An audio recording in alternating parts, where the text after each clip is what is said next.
What's going on, everybody, and welcome to the 81st episode of the Hot Takes podcast. We got a very special episode for you guys, as always, as this week we are once again doing another spotlight interview. We actually haven't done one of these in a little bit, 10 episodes ago, actually, but it's good to be back doing it, and I couldn't think of a better guest to have on for one of these.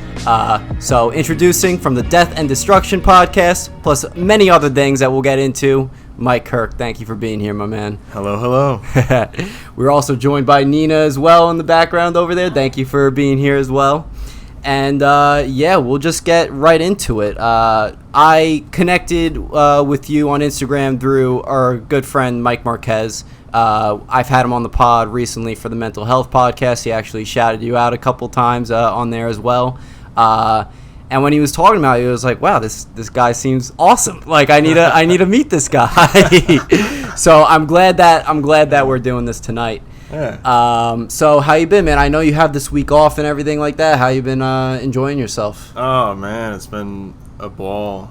You know, Nina is from New York, so she came over because she's in between kind of living in, you know, a new place and stuff. So she's coming to the Kirk MOCHA summer camp for the month. Nice. You know, yeah. So, you know, having my time off, having the 4th, I'm really at a crossroads in what I'm doing regarding like the next level of professionalism. You know, I'm a professional skateboarder and actor, as we were just talking about. Right.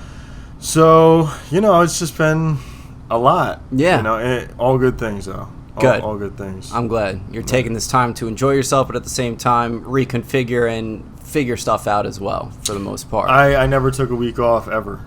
Right. Just never took a week off. I mean, generally I'm working 7 days a week. I always enjoy making money and stuff. Yeah. But yeah, I'm at a point now where I got, I worked my way into a place where I can kind of call a little more shots, and like focus on what's most important to me, which is my brand. Mm-hmm. But yeah, I'm jumping around a little bit with Mike. I love hearing about mental awareness, health awareness week, and all that stuff. I'm just a big believer in people, being mentally healthy. Yeah. Just getting the help they need, or just all positive things. And that's what I've always gotten from Mike. He's really been a cool guy. Hell yeah, man. I think mental health is such a huge and important thing, and it's crazy to think that, like, back in the day, it wasn't, I don't know if I want to say accepted, but, like, a lot of people weren't aware of it, and a lot of people hid those feelings that they had and their emotions and whatnot. And I think it's fantastic how people spread awareness for it, to help other people out and whatnot, to just, get everyone in the right mental state.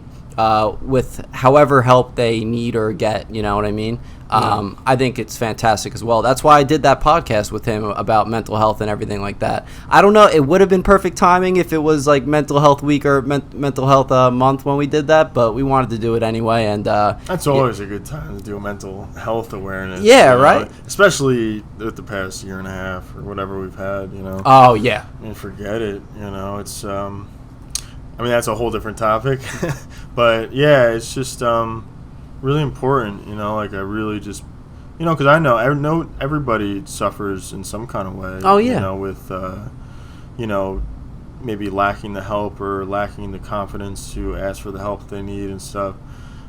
So, it's just good to talk about it, because the more that it's talked about, the more comfortable people are with bringing up whatever's going on with them. 100%.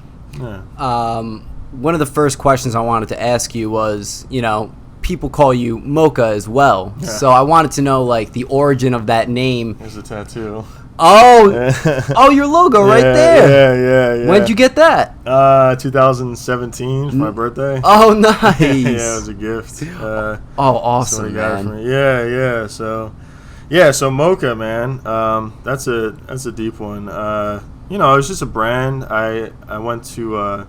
I've been skateboarding for about 17 years now, and pretty early on I recognized, like, maybe I have, like, the presence or, like, whatever it takes to do something with this. And it's really something that was really important to me, especially when I was younger, it was like, living the dream and everything. And skateboarding's evolved and changed over the years. But yeah, MOCHA essentially. Just a brief backstory. I was doing a lot of work with different skate shops and stuff, and hosting events. And this is going back all the way to like 2010. And I took a trip to Ireland, and I have an aunt that has kids that are YouTube famous. Oh, yeah? They have, the family, they have like, I think like 1.6 million Oh, wow. Subscribers. And yeah, it's one of those things. So she was basically just like right off the bat, she was like, look, like, you need to start a brand. Like, you're doing all this work, and they're not paying you, and they're just kind of pulling your chain a little bit. Like, you need to establish yourself as somebody who's on his own, and then start, getting what you're earning, getting what you're working for.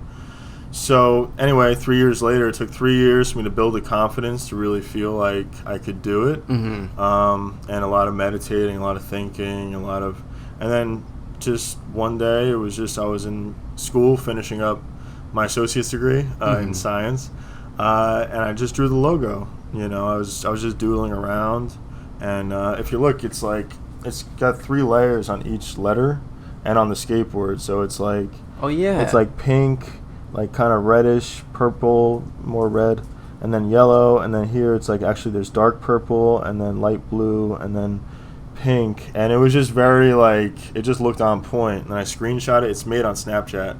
Really? Yeah. So that's the whole vibe of the brand, is just trying to get to that effortless place, trying to work hard to make it easy. You know what I mean? Yes, of course. Like, just not, I don't want to break my back, but I want to work hard. So I want to make it look good. Yeah. You know what I mean? And then it's just clothes, skateboards, and really anything else. I mean, I want to do a coffee strain. Hell yeah, one day. man. I mean, there's just no limits. So that's essentially what the brand is. So the name MOCHA itself, like, I'm assuming you're a big coffee lover. You want to make your own coffee strain and everything like that. I'm a huge coffee lover myself. Yeah.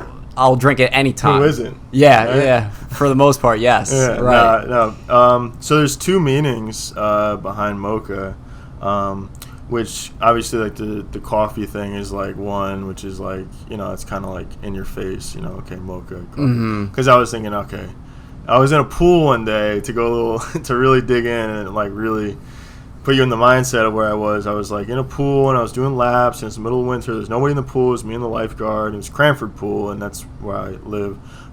Huge ass pool, like Olympic size. Yeah. And so I'm like, what do I like in life? I'm like, well, I like women, and I like coffee, and I like skateboarding, and like I couldn't really think of like anything else. So I was like, coffee, skateboards, like, And I'm like, caramel, it's a little too sweet. Yeah. And it was like MOCHA, and then it stuck. But yeah, that was that. I mean, because I had an idea for a skate shop, too, that I might still do. I want to call it Sex and Waffles. I like it. Yeah. So, you never know. Nice, man. Yeah. So the brand name is MOCHA Skate Co., like company, or no? I just realized I didn't even say the deep meaning of what MOCHA is too. My father said something that was like kind of, profound in his own kind of way. Sure. He was just like, he's like 100 years from now, everybody's gonna be the same color, so it's like, whatever, man. He's not like a total hippie, but yeah. he just says whatever the fuck comes to his mind. Right. So, I was like, yeah.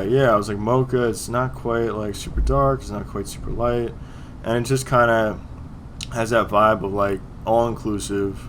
We're all equals, everybody gets respect. You show respect, you get respect. Yeah. That kind of thing. So that's like the deeper, larger than life meaning of what it is. It's not just like coffee. Yeah, right. It has some depth to it. Yeah, for sure. Yeah. For sure. Yeah. I love learning the backstory to like brand names or even like artists' names and whatnot, because something could just sound cool, but there's usually always a deeper meaning to something and why it means the way it does to you. You know what I mean? Yeah. So I always love hearing the backstories of those. So you were boarding in Long Branch today. You were what skating skate, not skate rink. I'm thinking hockey right now. No, that's cool. I played hockey too. You did? Oh yeah. Nice, man. I grew up in Manalapan. It was so cool. I don't mean to change the subject. No. But it was so cool driving over here. We're actually going to drive past and check out like the house I grew up in. I grew up in Manalapan from about 6 to 16, so about a decade. Oh, really wow. Formative years, too. I lived in Elizabeth before that, but anyway, hockey, skating rink, blah, blah. But I was in 3 leagues at once when I was younger, like really young. Like around age 9, I guess I started. And I stopped probably around like 14, like right around the time skating really started getting like interesting and fun. Mm-hmm. For school or like exhibition leagues? Well, yeah, I was on a travel ice team. I played center and right wing, and I was also roller hockey, a travel roller hockey. We played in Aberdeen. Okay. So the ice hockey was in Wall, and then the roller hockey was in Aberdeen, and then the local rec Manalapan League I played in as well. So that was a roller outdoor. Mm-hmm. So that's that. But the skate park we're at today was just called Seven Presidents Park. It's right across the street from the beach. Anyway, we met my friend Wancho down there. Oh, yeah. Super chill dude. Mm-hmm. Yeah, it was fun. Awesome, man. Yeah. I got to ask you about this. Do you watch professional hockey at all? My father and I used to go to a lot of Devils games. Nice, okay. And that's like the extent of it. I'm taking you're a big hockey guy. Not a huge hockey guy. I do have this Flyers poster right here. That. But I'm not a Flyers fan. They were just handing out fan posters that day. It was like fan appreciation day or whatever. Yeah, I love the missing teeth. Yeah, right so there, right? Yeah. He's been through some shit for sure. Yeah. But no, I'm actually a fan of the Islanders, and I was pretty damn happy that they were in the semifinals, kicking ass for the most part against the Lightning. They ended up getting knocked out, and I kind of stopped watching it after that. But I think hockey is like the most interesting sport to watch. It's the best fucking sport, in my opinion. Like It's live, so even on the TV. Yeah. It's the most energetic, like fast-paced, intense. Yeah. It's the craziest thing to Do you watch play live. at all, like for fun? I did very little roller hockey though. Never on the ice. I could ice skate, but I never played hockey on the ice. I played like, I don't know, a good 10 times back in high school whenever my friends who were really into hockey would want to play. I'm thinking of getting back into it. Yeah? Just a little bit, yeah. At least go to like a roller rink and just like hit the puck around, maybe put some roller skates on. It's so much fun. You know what I mean? Like you don't get a puck, you get a ball when you're playing outside, but they got some nice rinks like down here. Obviously like Manalapan Rec is like where I played as a kid, but it's just a good feeling, hockey. It's like I can't watch any other sport except hockey. I got to be honest. Okay. Like, I really don't care about any other sport except hockey. That's it. I don't really watch sports that much either. Only when it comes to like playoffs, Super Bowl, obviously I watch it, and I'll be really into the game too because it's it's high stakes sort of game. Oh yeah. So I do enjoy that, but otherwise I don't watch like regular seasons of any sport really until it reaches towards the end. That's what's interesting got to some me. Skin in the game. Yeah, exactly. Yeah. But have you ever been to Michael J. Ty Park here in Freehold? They have a nice roller hockey rink there too. I haven't. Do they have a skate park too? Is that the same? They do. Park? Yes, they do. I was there a couple times, just a couple months ago. Yeah. I had I did like a couple lessons for these kids out there, and it was cool. But yeah, I actually got a funny story about that park too. When I was growing up, it was the only skate park around, right? So me and my friend Nico, we rode our bikes all the way from Manalapan to that exact park. It's like 15 miles. Yeah. You got to pass the Freehold Racing Mall. Yeah. And everything. And the funny thing was, we hopped the fence. We got like 20 minutes of skating in, and then the cops came, and we rode our fucking bikes there. So like they had put our bikes in the back of the squad cars, and then like took us to the like entrance of the park, and like it was like a capture and release. Like, they let us go. But yeah, that was like an experience. I mean, that park's been around there like forever. Yeah. But I did notice that there is it's a huge ass park. It is. It is. Tons of baseball fields. Yeah. They even have right when you enter the park, you have 2 lacrosse fields, I believe. People play football in there as well too. but they got almost anything there. Like they even have like those little water parks for the summer camp too. Yeah, it's with slides. Not with slides. Like I'm talking like the fancy like sprinklers and everything like that. You know, a little like water playground, if you will. You know, sort of thing. But yeah, they do have a lot. It's like two sides of the park, and on the other side, I forgot the name. They call it something else. It's still MJT, but that's where the track is, and soccer fields, and the roller rink as well. Yeah. I noticed they have it seemed like there was some intense shit going on there, like some over 40 guys who were like, you know, the wife let me out of the house, I'm fucking playing. Yeah, right. I don't give a shit. Yeah. my dad plays softball there at nights, some nights for like exhibition league. They light it up. Yeah, they have the lights there and everything. It's a good time there for a lot of reasons. But yeah, you were talking about how you do lessons for people as well. When did you get into that? Like, when did you start like your first lesson, basically? Yeah, that's pretty interesting. I started in 2013, so that year a lot of things kind of converged. Where it was a great year for me, like looking back and how it kind of shaped a lot of things. Because long story. There's so many stories to talk about, but specifically the lessons. I was working at a warehouse making like really bad money. It was awful and it was really terrible, like just the conditions. And I had like a lot of pride, I guess, and I think a lot of skaters do. Like they don't want to teach, or they don't want to mix money with the hobby, or whatever. They want to keep it core and stuff. And I just reached a point where I was like, look, I'm working at this warehouse, and this is the type of place where, you know, guys are like 65 plus and they're holding over their heads like their 401ks and like promising it like in the future, and they're just like, for lack of a better way of putting it, like slaving away. And it just was really like kind of arched back and sweating and addiction and just all this stuff. And then I had these college kids that I was working with that I would get into fights with, like literally physical fist fights, you know. And it was just like that was the environment. It was really that bad, and it was hostile. And oh wow. Yeah. And there was women that worked there that were like kind of friendly and stuff, but other than that, like there was nothing there. Like it was fun. So there was like this woman, like her name was Ceci, and she was like, you know, you don't want to keep water bottles in your car because you could get the cancer.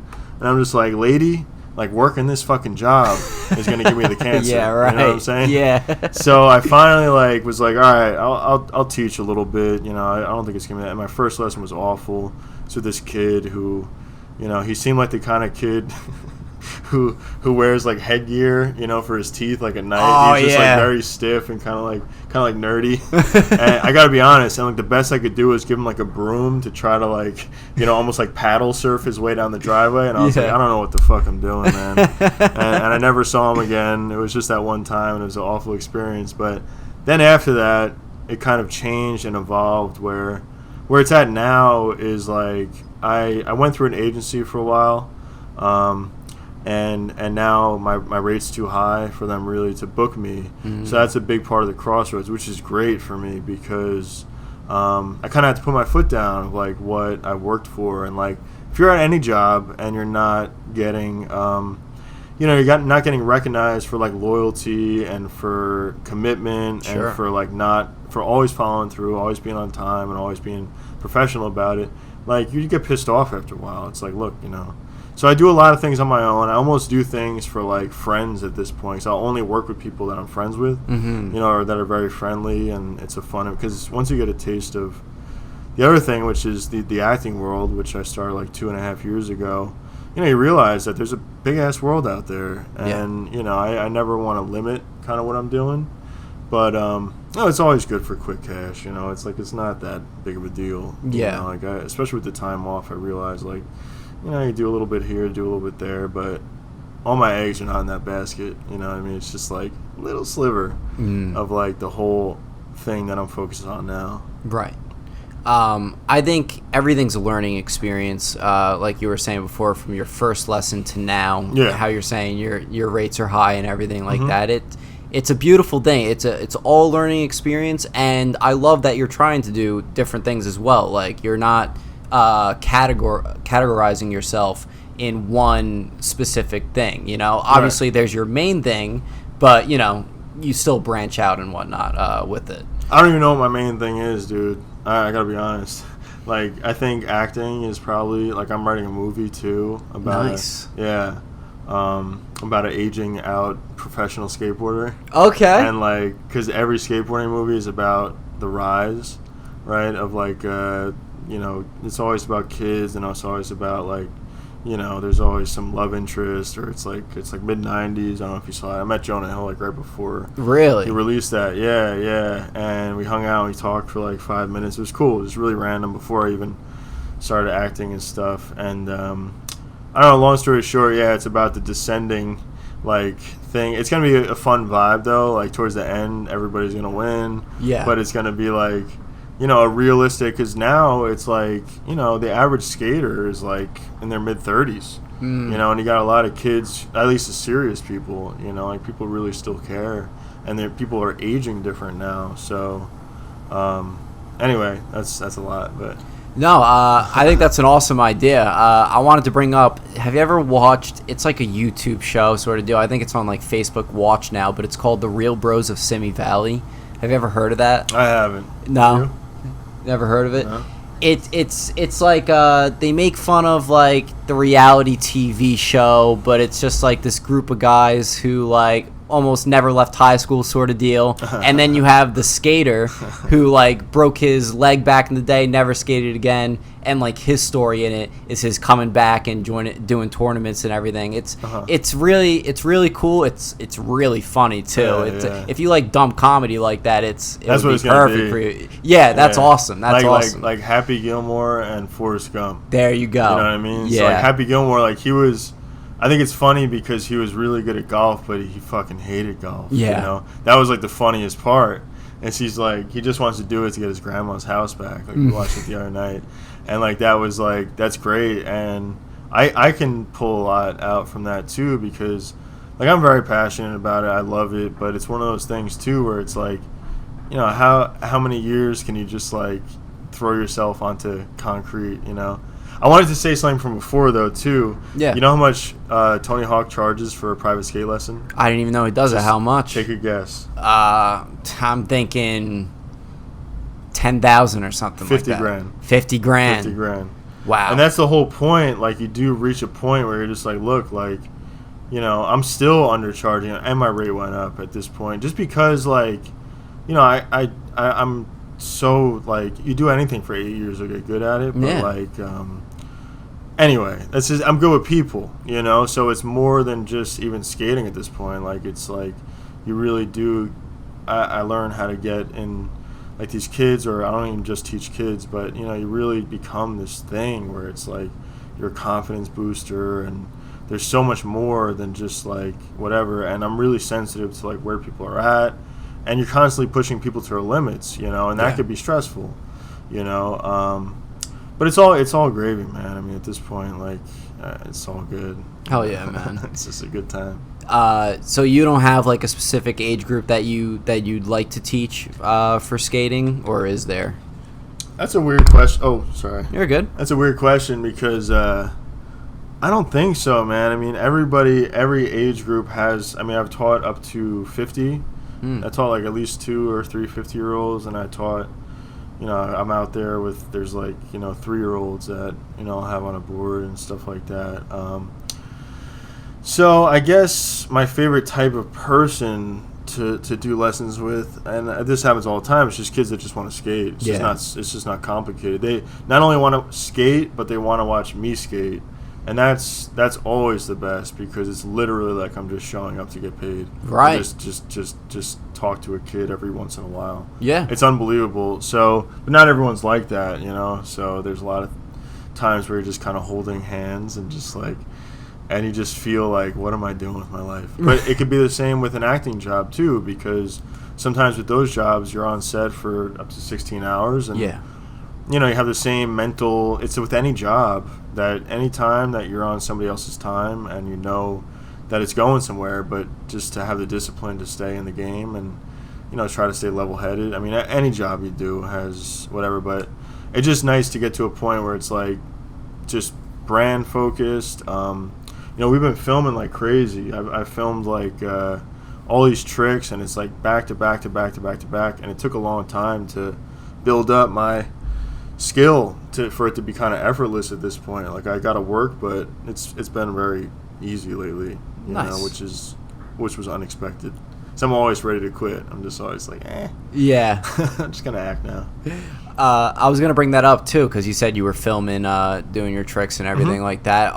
Is that a part of the brand too? Do you want to make like compilation videos and whatnot of you doing tricks, or maybe even like online video lessons sort of deals of how to skate? I'm telling you, like, lessons are like pretty much out the door. Like, they really are. So like, because I'm telling you, once like, for me, like, I've had like little tiny small roles in movies. Yeah. And I've like modeled for Budweiser and all this stuff. Oh, nice. And so I had a real problem with trying to figure out what I was gonna do before I got into that world.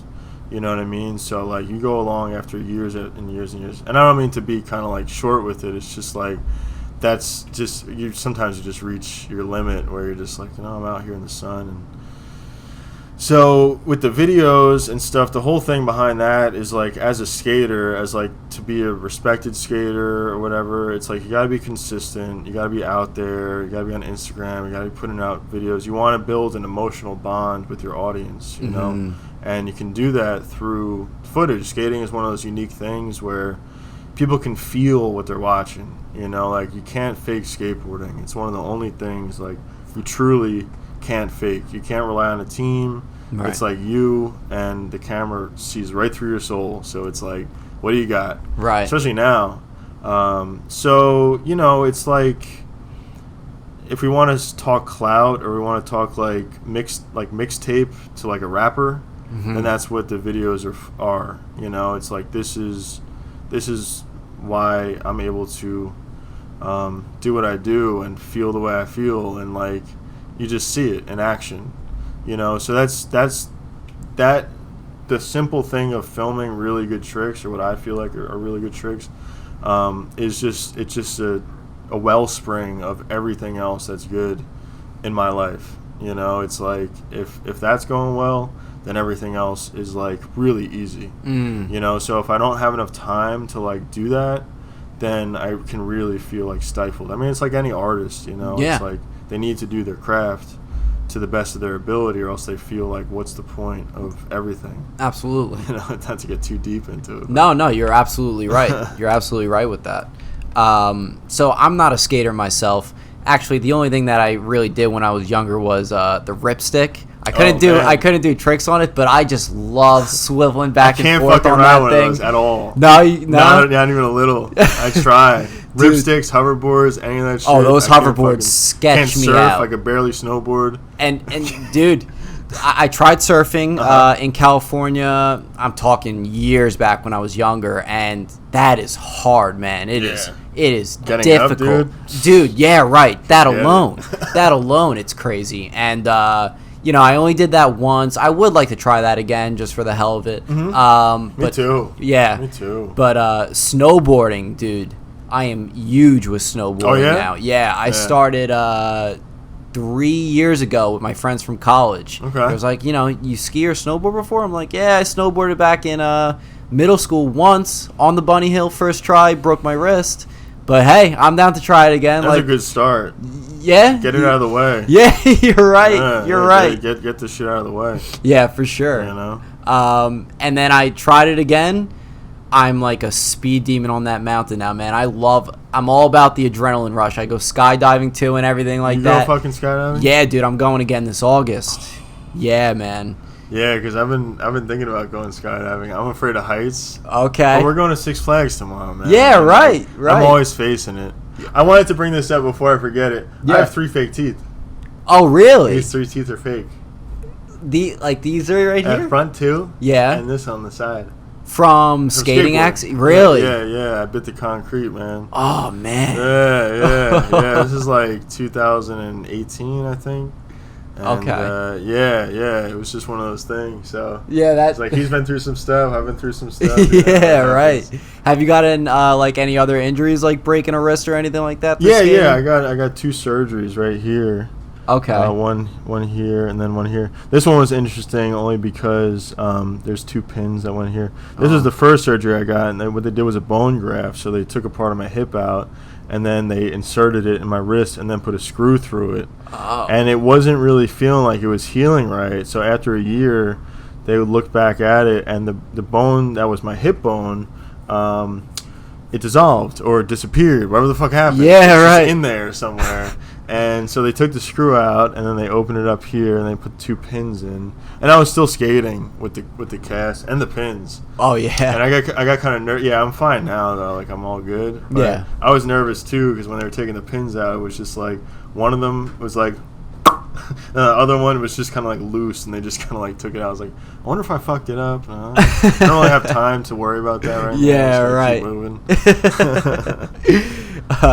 Yeah, man. I mean, I wear my helmet all the time when it comes to snowboarding and everything. And like, Nice. you put that helmet on, and I feel like I could go 10 times faster down that mountain. You know, it's almost like a just go superpower. straight, like mostly? Yeah, for the most part. I mean, I like to do the curves and everything like that too. But when I want to go really fast, I'm like down low, like Yeah. you know, like ready to go after it. And then lately, because I've been doing it for a little bit now, I started doing the hops and everything like that, and trying to get some air. Yeah, right. And it's a great freaking feeling, man. It's so awesome. scary that it's connected to your feet the whole time. It's like Yes. you know, Yeah. because you just can like I feel like to get air, you actually almost like have to grab just to like kind of feel stable. Like I feel like if I were to jump, I would just like literally just start doing that. Right, yeah. It's like it's fucking connected. Doing some like windmill sort of yeah, thing while you're just in like the air. landing in the front. It's all bended and like Yeah. rolling down the hill. Yeah. It was tough. The only time I went snowboarding was at the American Dream Mall. Oh yeah, the indoor one. Yeah, I got paid $200. I never went snowboarding in my life.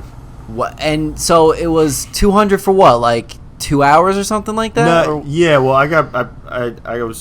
it was paid for. So basically, it was like a skate lesson hookup where it was like a family where the mom was like a doctor and the father was like a dentist, and they had money. They had a place in Manhattan, and they had a place down the shore. Yeah. And they wanted to go snowboarding. They wanted me to come and hang out, and then that was that. So it's like they paid for me to get in, and here's 200 cash. Is that good? Yeah, it's fine. You know. Yeah. And like I sucked. Like I started on the bunny hill, and the kids are like going off the ramps and shit. And I'm just like, why am I here? You know, like I'm just taking money at this point. Like, Yeah. You know, it's like, Yeah. and then I ended up working my way up to the bigger hill, which was awesome. But I was a heel side hero, so I found out.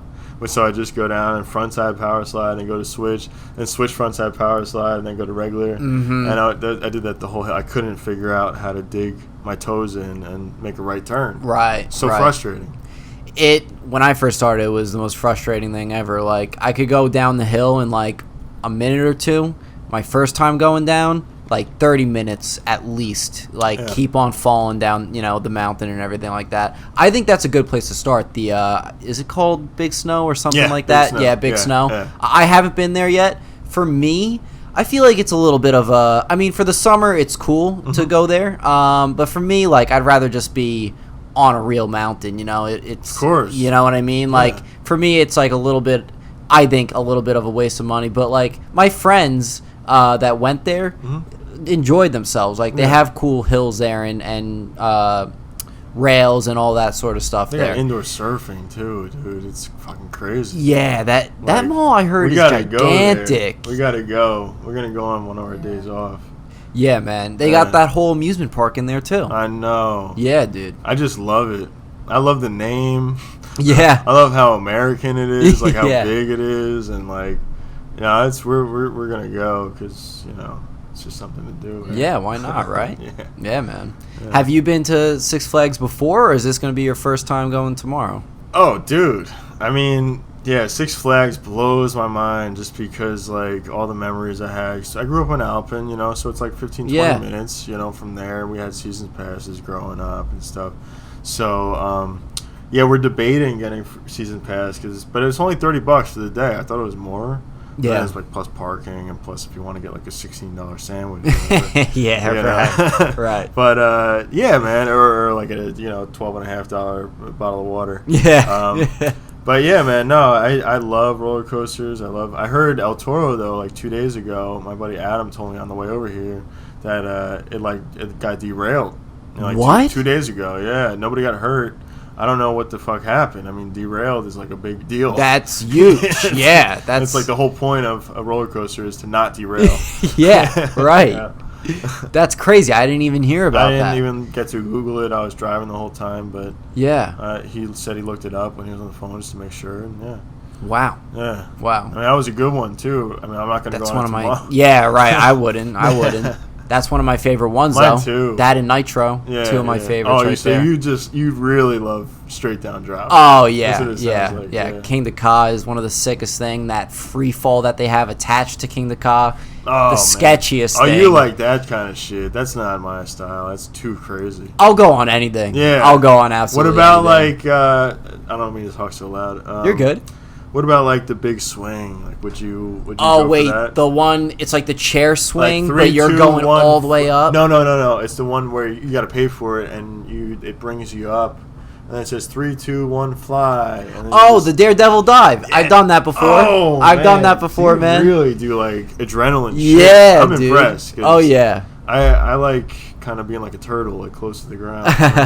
Like even with the skating, it's like I still like to be in control a little bit, but right. I'm not. I want to get there. You know. Yeah. I want to get there. The craziest thing I've ever done though was skydiving. It was the most insane experience I've ever had in my life so far. How long ago did you go?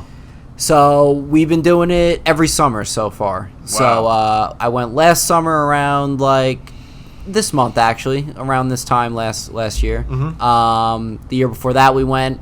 This year we're gonna go around in August, but this time we want to go. We want to like time it perfectly where we go during the sunset, because I think that would just look freaking amazing. You ever see Point Break from '91? I've heard of that movie. You have to see it. I know. You have to see it. Yeah, it's because there's a sequence with skydiving, and it is just unbelievable. It was Patrick Swayze.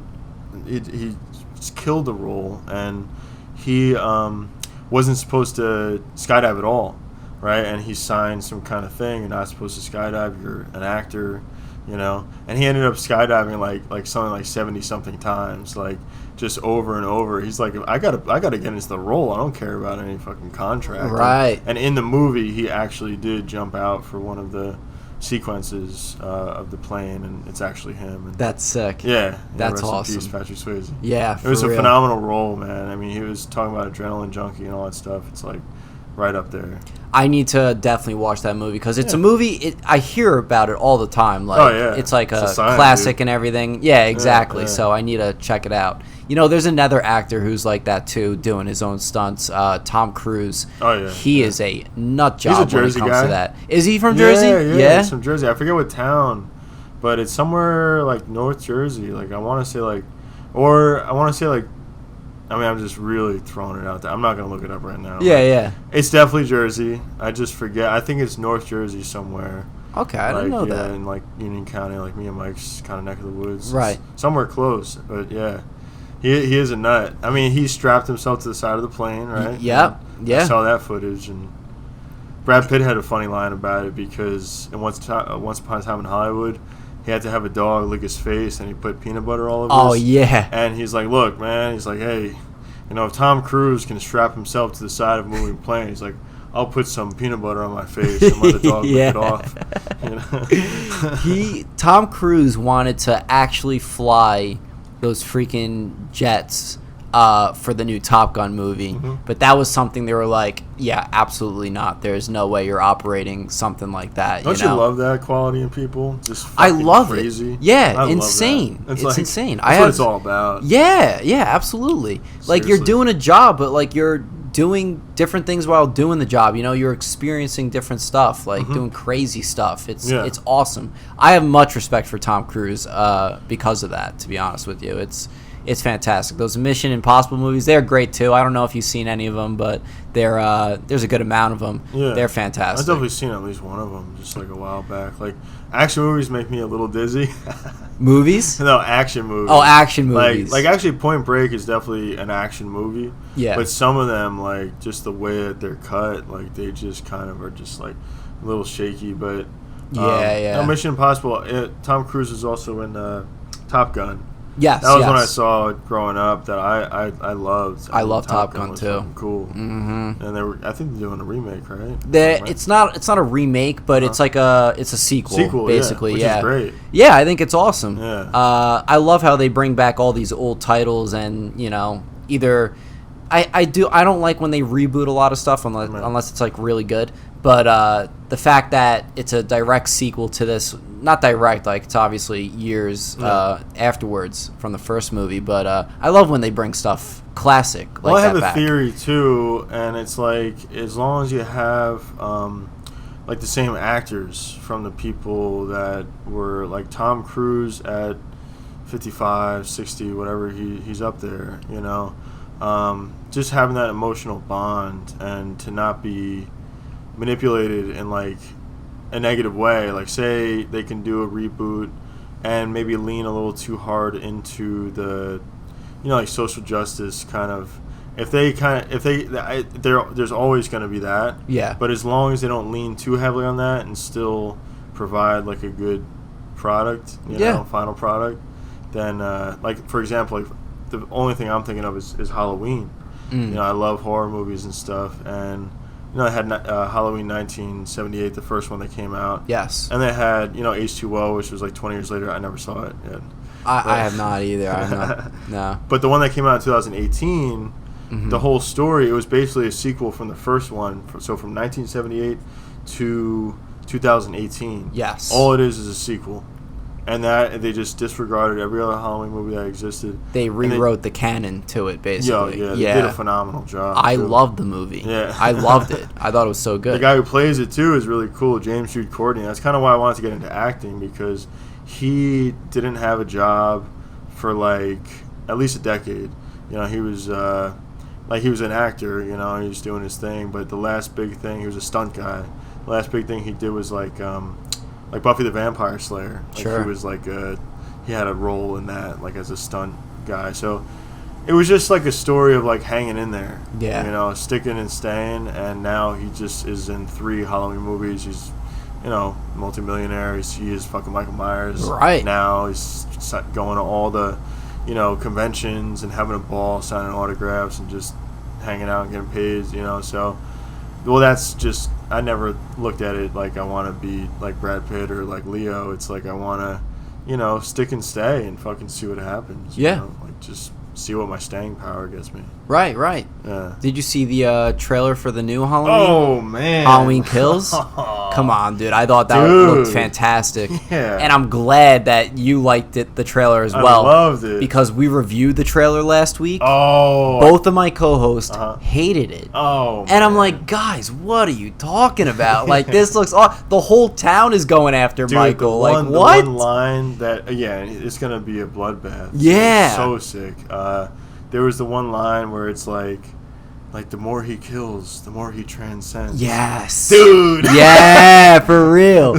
Adding like some supernatural like feel to it. I think it's awesome. I love that. I literally brought up that line last week on the podcast too. What? Yeah. I mean, Jamie Lee Curtis is great. And, they haven't ruined that franchise at all. I mean, because you can. Like even she was like, we want to have maybe a message in Halloween Ends about like how violence is bad and stuff. It's like, look, I'm not going to see fucking Halloween to be told I'm a bad boy. Yeah, right. I want to see some crazy fucking shit. Yeah, it's a fucking movie. Yeah, don't take me out of it. You know what I mean? Right. I know. Yeah. That's cool, man. Hell yeah, dude. I'm glad you enjoyed it. I'm glad we're on the same page with this new Halloween. Yeah. But all right, let's get into like your acting and whatnot a little bit. This is don't be afraid to dive deep, because I was thinking about something with Halloween in the trailer, and with my recovery, and like why I got sober, because they why? Because it related to that bit, as well. Yeah. Yeah, we could get into that as well. It's a little connected. All right. Yeah. In what way exactly? Well, can I just like really just put it out there? Absolutely. All right. Absolutely. All right. So I lit a house on fire in a blackout, and it looks exactly like the houses in the trailer, and nobody got hurt, but I almost went to prison for 5 to 15 years.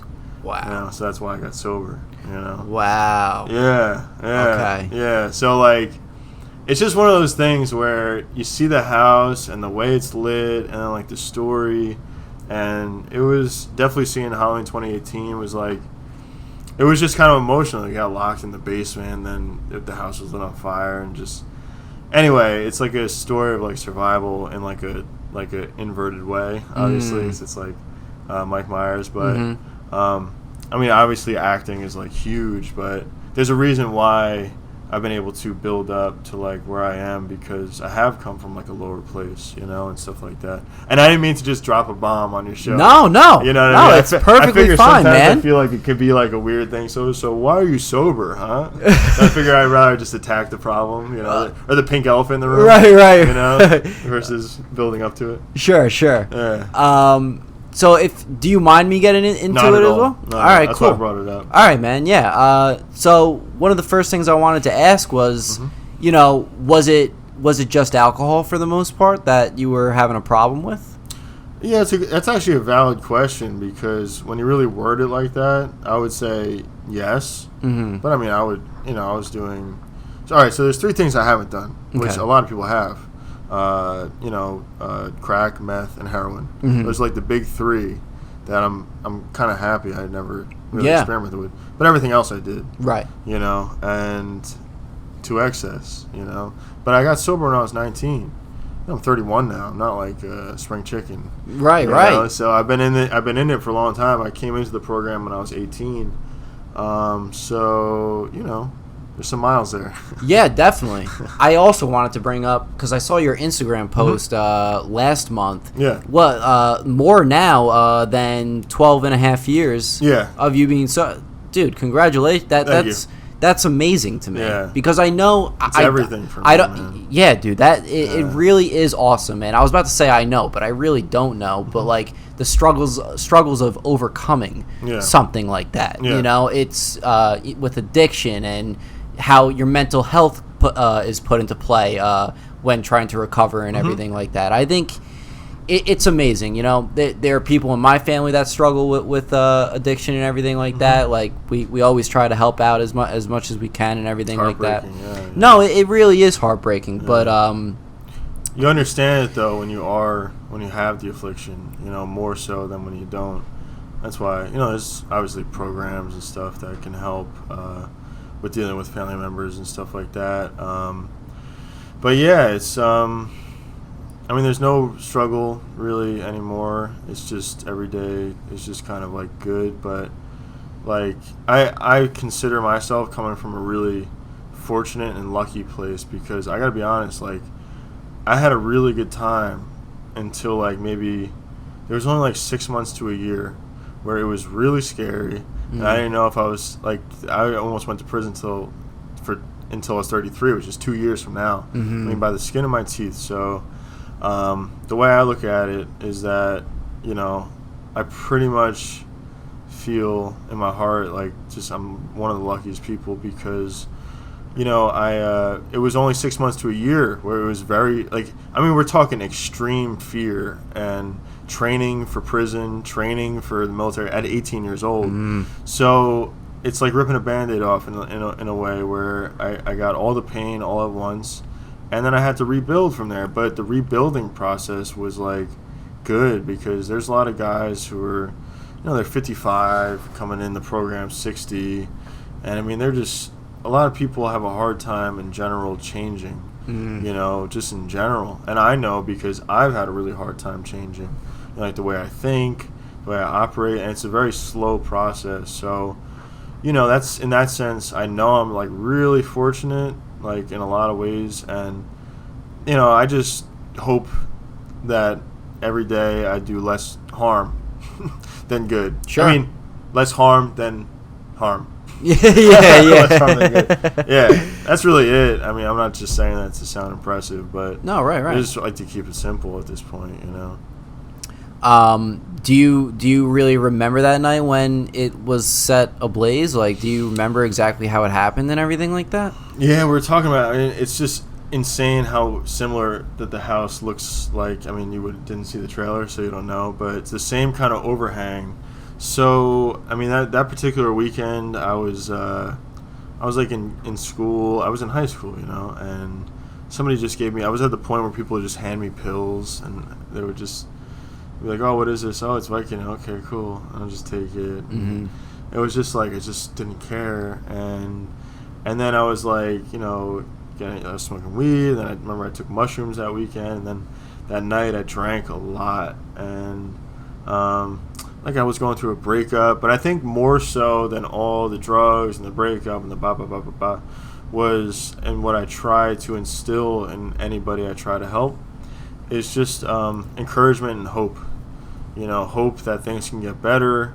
Hope that if you put the time in, like into whatever you want in life, you'll get a reaction. Mm-hmm. It's like Steve Jobs said, like you push in, like something's gonna come out the other side, and just to really believe that, believe in what you're doing. Right. with the podcasting, all this stuff, like you're gonna. The world has to conform to what you want to do, and I believe that. Not in the sense of like you're in the center of the universe, but like, in a way, it's like nobody's gonna have you like you have you, and like so. I just try to instill like confidence and hope that things can get better. Like if you're not like lazy about it, Mm-hmm. if you're like willing to be a little uncomfortable and willing to, change and get molded in a positive way by just thinking in a positive way. If that Right. makes sense. Yeah. No, yeah, it does. Do you help others that are trying to recover and everything like that? Like, I believe they call it a sponsor in a sense. Yeah. Do you do stuff like that? Yeah. I got this great kid. His name's Adam. He's 18, and we're actually going to Six Flags with him tomorrow. Awesome. Nina, me, and him to celebrate his 90 days. That's awesome. Which is really cool. Yeah, I'm really proud of him. He's a great kid. Just, he just has a problem, but it's such, I mean, it's, again, another way I got lucky because, I mean, I've worked with a lot of different people, and I've worked with people who do have, mental illness, and it's just, majority of the time, it just doesn't work, unfortunately. So there's been a lot of, so for it to be something, and I want to keep it positive, for it to be something where, this kid is going to college in Vermont, and Nina hears my talks all the time.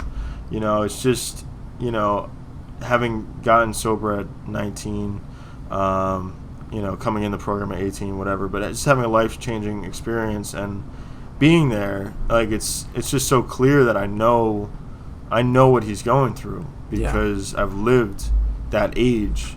And I think that generally people kind of age the same. Like everybody wants to think they're so different. Like, but it's like no, it's like you're at a different mindset when you're 18 than when you're 28 than when whatever. Yeah. And that's good. Because it would be a shame if everybody stayed the same from when they were 16. I 100% agree. Yeah. Anyway, so yeah, I do help. I'm his sponsor, and we're doing a lot of good things together. He's celebrating his 90 days. He's going to college in Vermont. This fucking guy, though, he shows up to his job like 15 minutes early, and he's been doing that throughout his like whole addiction. He works full time. He just finished high school, like all A's, but he has this affliction. Yeah. And it just blows my mind because once I decided that I want to be an addict, I was like, I went all the way. Yeah. Right. There was no stopping me. I was like, I'm gonna stop. I was a full honor roll student, and then once I was like, well, I just want to get high, work a job, have a girlfriend, and show up to school just to like goof on everything, and that's what I did. Mm-hmm. So I don't get somebody that's like so responsible, and it took years to like learn just how to be like a respectable member of society. Right. Right. How were you in like high school and whatnot? Like troublemaker or? I probably look like a troublemaker still. I mean, I got kicked out of 2 high schools, completely expelled. Fights, one fight in particular with a football player, I got suspended for 45 days. He started it, and he got suspended for 3. And I'm not bragging, okay? But it was like a situation. But yeah, I mean, dude, I mean, anything went. You know, Yeah. it was like, and I did some weird stuff. It was just school was like, not for me, man. Right. You know, still really isn't, but I still dabble in a little bit. Like, I just graduated acting school last summer and stuff. So Awesome. if it's something that's going to go somewhere, I'm all in. But, like, you know, high school felt like prison to me, man. Oh, right. You know right. what I mean? Yeah. And for me, in some senses, it definitely felt that way, too. But me, I wasn't... I was like the shy kid, like, you know what I mean? Like, I was very quiet and everything. Yeah, you got a fucking podcast now, huh? Yeah, dude, I kind of blossomed to that, I guess. Yeah, I don't know. awesome. Yeah, man. Let's go introverts. Hell yeah. But yeah, dude, high school was fun for me, but definitely felt like a prison from time to time as well, too. Well, I did good in college, too, you know, like I took an astronomy class. I graduated with a science degree, but you know, I just so happened to do the math, and I said, okay, look, I'm, you know, like, whatever, 21 now, you know, and have an associate's degree, like, you know, what am I going to keep stretching this? Like, I want to, you know, if I want to be an athlete, you know, if I want to be a brand owner, like, I got to do it now, because I know, you know, you just look at people, they get tired when they get older, you know? So it's like, if I have this, like, fireball of energy that I just want to use, like, I can't use it sitting in a classroom, you know, after a while. So, you know, that was a decision. But no, I respect school. Just I think that in the next 10 years, I mean, we're gonna look at a whole different school system. I just see it happening. You know, just the way that how fast the world's changing and how different it is, and how, you know, especially in the past year and a half, how all these jobs just either disappeared or are completely different. I think that the landscape of, you know, school is, I think there's going to be a lot more homeschooling, just a lot. So a lot more virtual stuff too, and it was stiff. Even when I know I was there, it was stiff. It was like, what are you doing? Like, you know, it's like it's such a specific type of intelligence that, you know, isn't really practical. You know, I knew it wasn't practical too. It's like y plus m equals, you know, blow me. Right. Like, who gives a shit? You know what I'm saying? Like, just, you know. So anyway, that's how I felt about high school. Gotcha.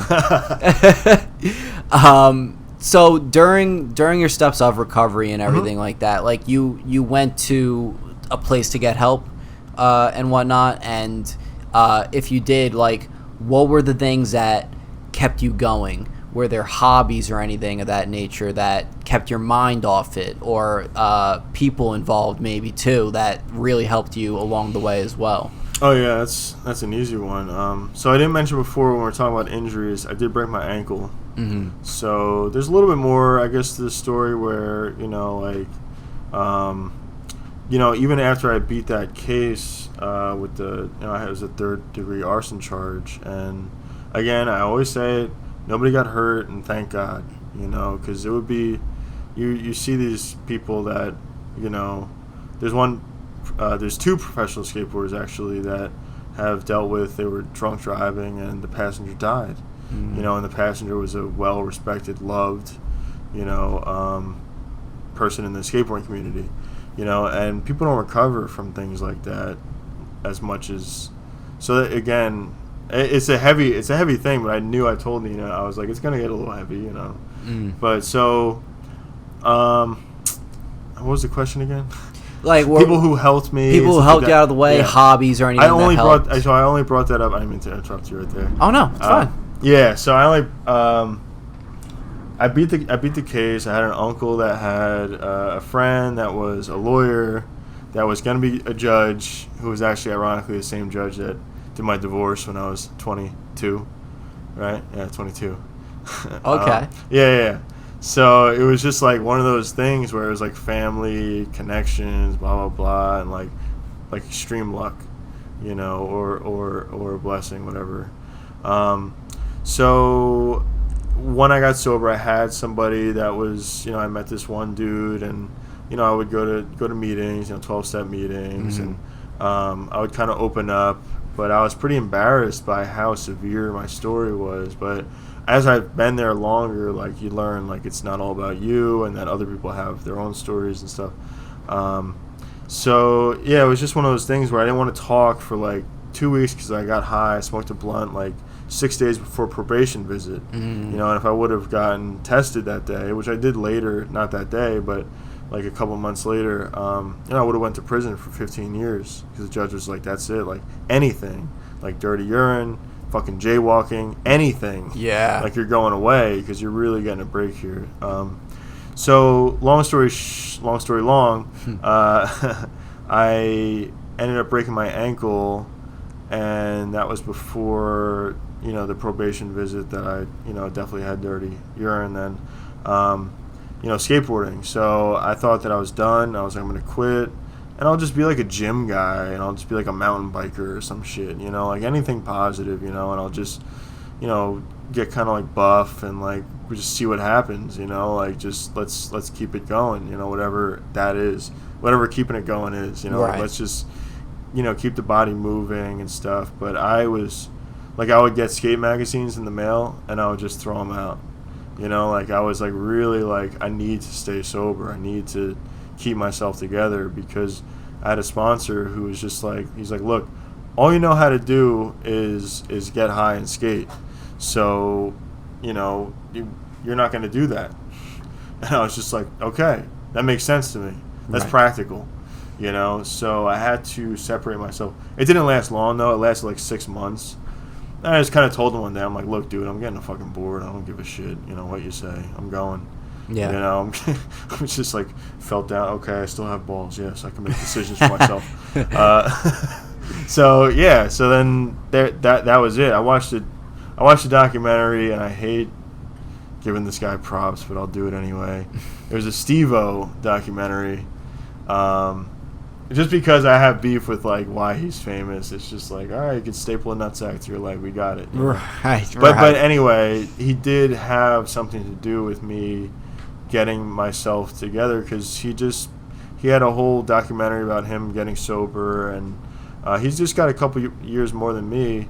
But it was his love for skating, and it was so simple, and it was so pure, and he wasn't a professional skateboarder, so it wasn't like he went to clown school, you know, so that's what he knows, and it just worked out for him, and it's a 1 in a billion chance that it would work out like it did for him, for like anyone else.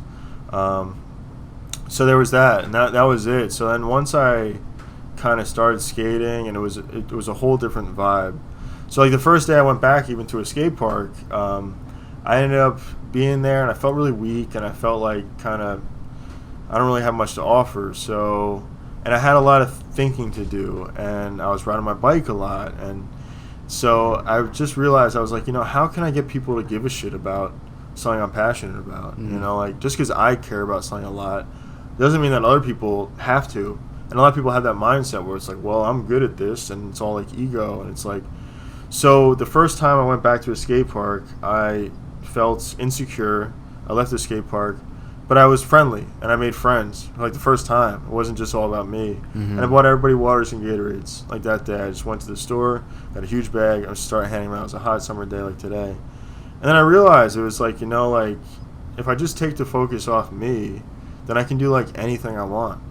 You know, I think that clicked for me, where I was like, it's like the whole thing, like if you give enough people what they want, then you could have whatever you want, like in life. Or, you know, not to get too deep, or I don't know if esoteric is the right word. So my biggest pet peeve too is people who use big words and they're in the wrong context, you know. It's just like, yeah. There's no easier way to look stupid. Exactly, because you're trying to sound so smart, but total reverse of what's Yeah. happening at the moment. Yeah. Anyway, it's your show. I'm just ripping and running, so I Oh, had a lot of caffeine today, you know. I'm just like, dude, I'm loving it so far. You're it's going great so far. Excellent. Yeah, man. You have an interesting story for sure. And you know, one of the things I wanted to bring up, how your sponsor said, you know, don't skate, because I guess maybe mentally for you it's linked to the alcohol abuse or all that sort of stuff. So I barely even know you, and I'm proud of you for like going back to skating and not having that temptation to do that stuff again. And like, because maybe was skating like a remembrance of what you used to do in a sense, or was a remembrance of what you used to do? No, I mean, I remember the day that I gave in to like getting high before skating, because even when I was like, it's funny because I grew up right next door, Yeah, like 10 minutes away, you know. There's the Wegmans right up there. Yes. Right? Yeah. We used to skate over there. So I remember the day where I was like weaker than getting high. You know, it's just like, they have a saying like in AA, it's kind of gross, but it's like, like if you want to try to stop getting high by willpower, like try to not go to the bathroom like when you have like diarrhea. That's like the whole thing. And so it's not willpower, So I remember early on, where my friends were getting high, and I was just like, like it's right there, and they're offering it to me, and it's free. It's like it's my buddies, and so that's what happened. So then I remember where I got to the point where I couldn't skate until I got high, and that was really upsetting. Because then it's like, then I have to pay money to skate, to buy drugs, and get high. It's like totally took like a lot of purity out of it and just made it sad. I really remember feeling like, what the fuck, right? Like this is supposed to be fun, but it's not even just about the skating. Then it becomes just about life. It's like you can't live your life without substance. So skating, look, it could be skating, it could be really anything. I mean, there's going to be addicts in every activity, in every job. There's going to be drugs. There's going to be people who aren't addicts, who just use for fun. And those people are out there. And I don't know where they are, but they're out there. No, I'm just they exist. They do. Like people can just have fun. People can go to, whatever. They can just, anyway. They can do shit. And have fun and not have consequences. So yeah, with the skating, man, I mean, that's just like, it could be anything. I mean, it could be rock climbing, it could be surfing, or it could be, the knitting club or a book circle. Right. People are going to be getting fucked up, Yeah. At the book club. It's just a thing. Yeah. So, last question I'll ask you about this, unless something else I think of comes up. The people involved in your life that maybe led you to do the drugs and everything like that, was that something you knew right away, or maybe you still keep in contact with them? I don't know, but like, was that something that you thought you had to have a disconnection to with those people? Like, you kind of have to like cut them off, sort of deal. And was that like a main part of the problem, would you say? Well, I'll be honest, and I'm not exaggerating even a little bit. Half of them are fucking dead. Really? They're just dead. They died. They overdosed. Like I have my buddy Kevin that died. My friend Paul. He was found in a Wawa. Not to get, just whatever. We're here. We're going there. The Wawa parking lot. 3 days after he died, he OD'd. Needle in his arm. In his car. My friend Kevin, same thing. Found dead in his apartment in California. My buddy Alex, just last year, he was going in and out of the program, and he grew up in Alpin, and same thing. He was in and out of treatment. He seemed to be doing well. He had like a kid or two, and he was in Florida, and he was in recovery, and he overdosed. He went out once and then overdosed, just once. And I had kids from when I was like 13, from getting my first job, 13, 14, like kids around me started dying.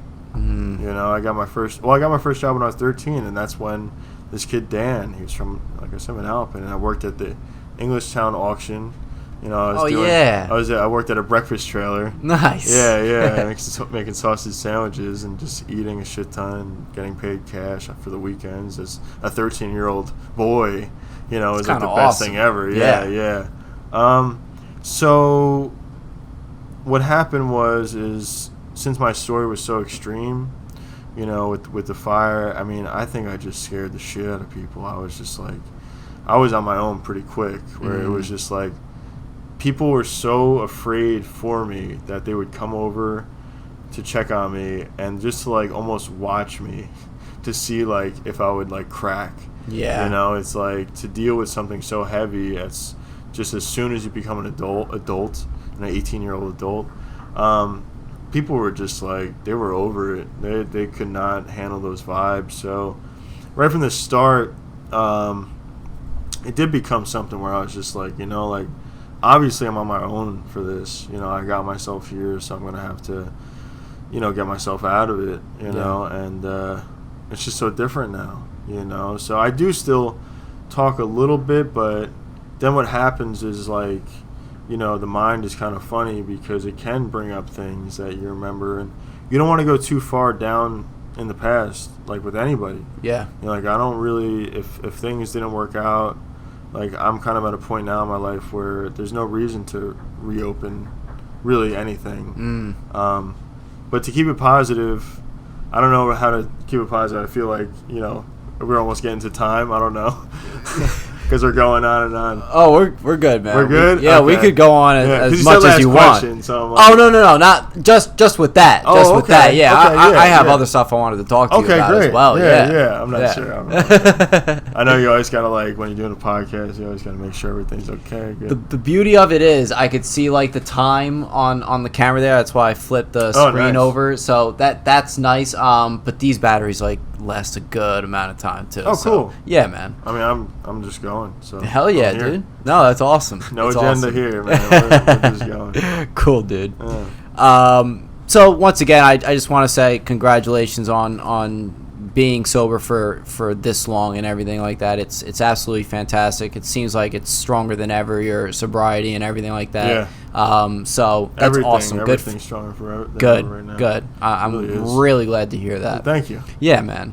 I want to talk about more of the acting and whatnot too. So you said that you done a couple of like small roles and everything like that. Yeah. So like, would you want to share some of the small roles that you've been in? Yeah. I mean, like, I'm gonna be honest. Like, majority, you know, being like 2.5 years in, majority are background jobs, right? But even as a background job, I mean, it's a nice kind of treatment that you get, even though the days can be wearing. As far as like how long they are. Yeah. It's pretty cushy. I mean, you're getting catered to. You're hanging out, you're talking, you know, and majority of people are decent. You know, you're in New York City, you're in all these cool fucking locations. You know, just, I mean, sometimes it could be grueling, but not really.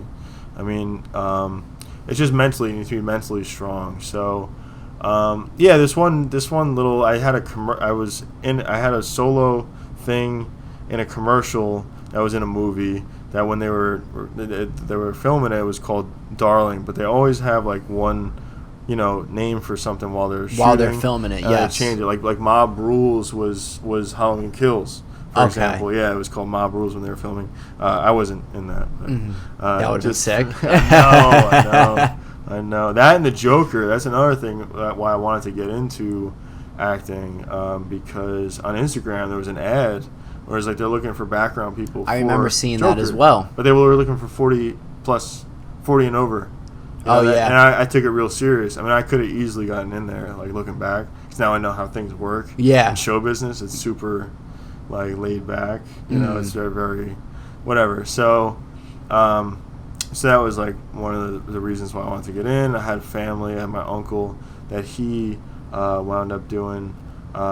you know, some work on Boardwalk Empire. Oh, nice. And stuff like that. Yeah, and he was telling me that, you know, he would have days like even as like a steady background person, like you would have days where you're literally on set. He would say for like 26 hours, you know, and you're sleeping and you're hanging out and you're just waiting.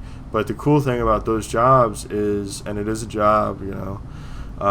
Is, you know, after, was it 10 hours overtime or 12 hours overtime? Yeah, 10. So after 10 hours overtime, maybe 12. I don't know. It doesn't fucking matter. And then after, I think 16 or 18 hours, I want to say 16 though. Once you go beyond 16, it's called golden pay. And golden pay is basically, say you get $300 for the day. Right, that's what you would get for a full, you know, 16-hour day. But you would get more than that. You get like probably closer to $500. Okay. So every hour you stay after 16 hours, you're getting $500. Wow. So yeah, so it's almost like hitting the lottery a little bit, where it's like boom, boom, boom. So he'd have up to 26-hour days, and you're walking with a big wad of cash. Yeah. Maybe close to like 10, almost 8, Yeah, grand right. or whatever, Mm-hmm. 10 grand. So that was really cool. And I mean, I got to a crossroads where when I knocked my teeth out, it cost me $4 grand to get them fixed. Mm. I don't fucking have insurance as a skateboarder, or a brand owner. Health insurance, at least ones that's worth getting. You don't want to get Medicaid teeth, because then you're going to be like eating, corn on the cob. You're going to swallowing your fucking teeth. Right. But anyway, long story short, yeah, I mean, that's just what, I modeled for Budweiser before, and, I was on like Law and Order and talking about Mariska, I saw her like, and just Queen Latifah, and like, who's that? There's a couple other characters that, like, Tracy Morgan, he was one of the funnest guys. There was a show called The Last OG. He was kind of yeah. He was kind of like roasting people on the show that were working. Mm-hmm. And he was like, look, he's like, if you want to be weird, he's like, be weird. He's like pointing to like this dude who has these like futuristic Back to the Future sunglasses, and the guy's just like smiling all stupid. And I was like, man, I want to get fucking roasted by Tracy Morgan. Yeah, right. So, he has a guy on set that just carries his folding chair and his boombox, and like a little table. So it's like when he's tired, it's like he just folds out the chair, and like folds out the little table, puts the boombox on it. He just sits there, like the belly out, it's like hitting like the songs he wants, just like looking around, like yeah, it's like ridiculous. It's like way over the top and just funny. So we had a scene where he had to start right in front of me. And I was like, man, I just want this dude to roast me. And sometimes, like I'm 6'4", I'm like 220, 230, pounds. Like I'm not like a little dude. So sometimes I feel like people just don't want to roast me. I'm from Elizabeth too initially. So I feel like he was like a little bit like, okay, I'm just not going to fuck with this dude. And right. I was like, man. Because he would just seem so funny. Yeah. I don't want to just call me like a surfer or some shit like that. I don't know. Right. A surfer fruit or I wanted anything. I was like, give me something. You want to give it to me. So that's awesome. I have heard of that show, The Last OG. Yeah. There was another show that you mentioned.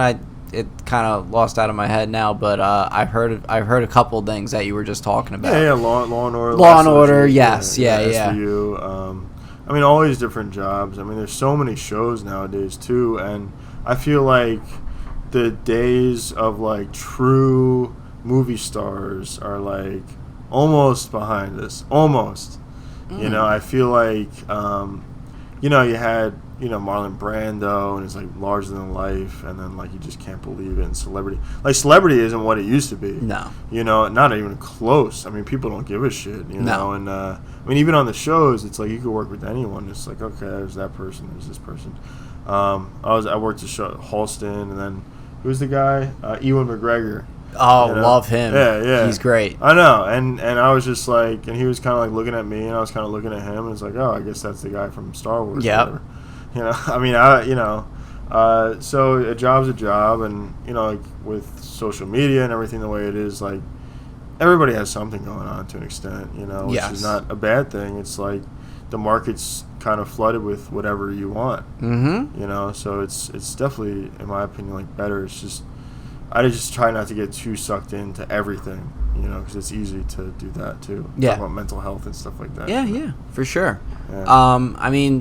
You're absolutely right with the whole celebrity means it could mean anything almost nowadays because there's a market for everything. Like, God bless the internet, it explored people's interests and everything like that, and people got popular by sharing those interests online and everything.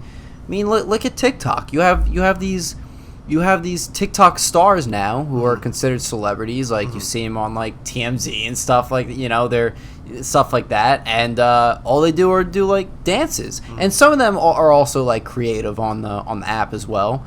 But market for everything. Literally market for everything. Yeah, I think for me personally, like my biggest, because to get my brand really out there, like I did a lot of goofy things. Like.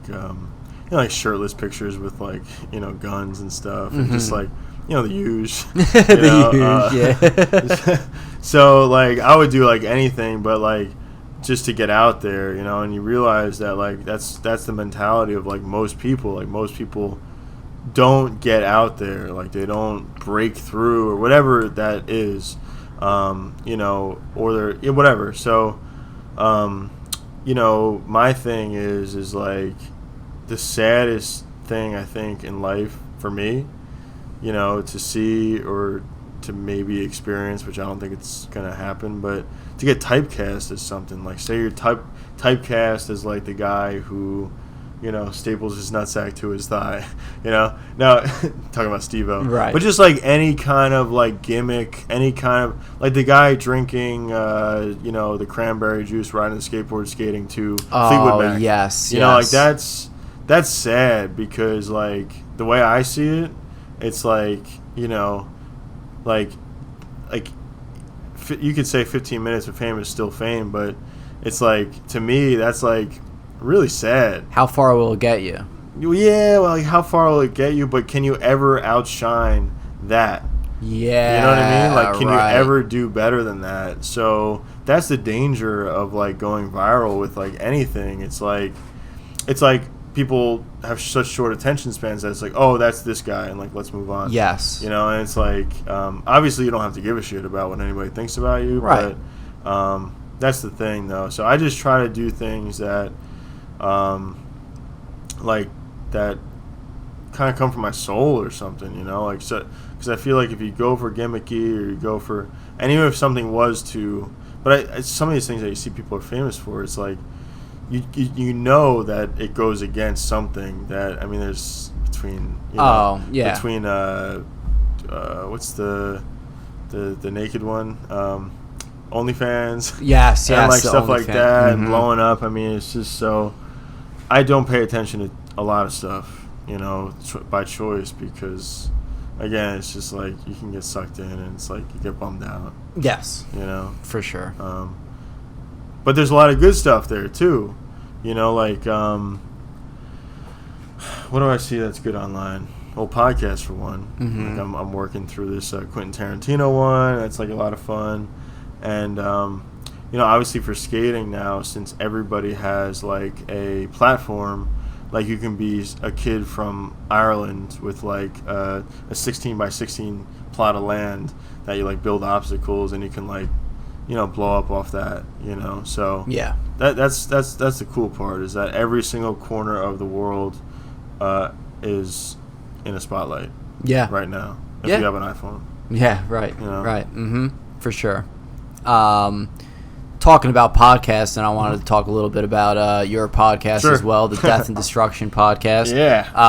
First off, where'd the name come up for that one? Yeah, that was just like I think that so going back to Mike, I would just hop on my stories, and I got like a decent following, and I have people who are consistent, and they're consistently checking out what I'm doing, and that's cool. For years, I've been doing it 8 years, so after a while you're just like, I would go work out at the gym. I'd go to LA Fitness, and then get out, and I would drink a protein shake and just start talking, and going to meetings for years, you know how to talk, and you learn how to say stuff that people are interested in engaging with, because they could maybe get something out of it, or whatever. You just don't even think about that. You think more like, I'm just gonna say this, there's nothing that's gonna stop it from coming out, and I'll say whatever I'm thinking, so it might be interesting, it might not, and if people pay attention, cool. If not, no big deal. Mm-hmm. So last year, obviously, there was like so much going on, and there was so much to like take in, and it was so shocking. It was just a shocking year, and I'm still like, I don't know how much, like, how tightly everything's, I feel like the world has like a really good facade of like seeming like when things are well, everything's going together, but 1, 2, 3 things go wrong, and next thing you know, it's like it can get crazy pretty quick. Yes. So there's that, but then there's also just like having a different name. I mean, I wouldn't overcomplicate it either. Mm. But I did start, and I did really want to start doing a show from around that time, because I felt like there was that whole like, you know, silence is violence kind of thing going on. So I was like, fuck it. I was like, I'll start talking like about exactly what I'm thinking. You know, like there's a market for that. Yeah, for sure. You know? Right. So, like this time last year, you started this up. Is that what you were saying? Yeah, I'm trying to think. I mean, lately I just moved into a new place, and I'm going to be moving again in like a year. Which I'm pretty happy about. Nice. Yeah, I'm going from an apartment to a house. Okay, cool. That's exciting. It is exciting. Yeah, man. Especially since I've kind of been my own boss for like a long time. So it's just that things happen to work out, to fall into place with the market and blah, blah, blah. Yeah. And my past, everything is kind of like coming together now. Yeah. So that's cool. But, you know, yeah, I'm going to have somebody on probably Friday. I have one of my neighbors. He likes heavy metal, you know, so we're just going to be talking. Nice. And it's insanely loose. I mean, you have questions, you do research and everything, and I'm way more just like, so what's up? Right. Right, yeah. So props for that. I mean, props for this whole setup, too. I mean, thank you, man. the Appreciate green screen it. and everything, you know, it's, yeah.